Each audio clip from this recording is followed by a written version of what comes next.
எலுமிச்சை பழம் தாண்டி போனாலும் மிதித்து போனாலும் முட்டை தாண்டி போனாலும் மிதித்து போனாலும் அது பெரிய ப்ராப்ளம். அது பண்ணி வச்சது தான். அது அங்கே பண்ணி வச்சது தாண்டி போயிட்டாங்க. அவங்க வீட்டில் நல்லா இருக்கணும், எங்கள் பையனுக்கு இருக்கிற சைவனை போகணும், எங்கள் பையனுக்கு இருக்கிற ப்ராப்ளம் போகணும்னு சொல்லிட்டு அவங்க வீட்டில் செஞ்சுட்டு ஒரு பூஜாரி கொண்டு வந்து செஞ்சுட்டு ரோடு மேலே போடுவாங்க. அது ரோடு மேலே போடக்கூடாது, சரிங்களா? புத்தி இருக்கிறவங்க என்ன பண்ணணும்னா எடுத்துகிட்டு தண்ணியில் போட்டுடணும். அது தண்ணியில் போடாமல் ரோடு மேலே போட்டுருவாங்க. அது தெரியாமல் தாண்டி போவாங்க. அது தெரியாத தாண்டி போனால் அவரோட ப்ராப்ளம் இவருக்கு தான் வரும், இவங்களுக்கு தான் வரும்.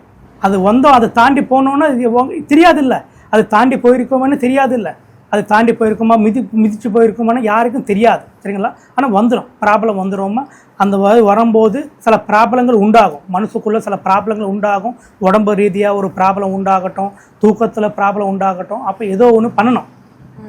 சீக்கிரமாக போயிட்டு சாமிக்கு கும்பிட்றதோ, இல்லை சாமி பூஜாரிக்கிட்ட போகிறதோ, ஜோதிடர்கிட்ட போகிறதோ, குருஜி கிட்ட போகிறதோ, இங்கே போனாலே அவங்களும் சொல்லுவாங்க அதுக்கு.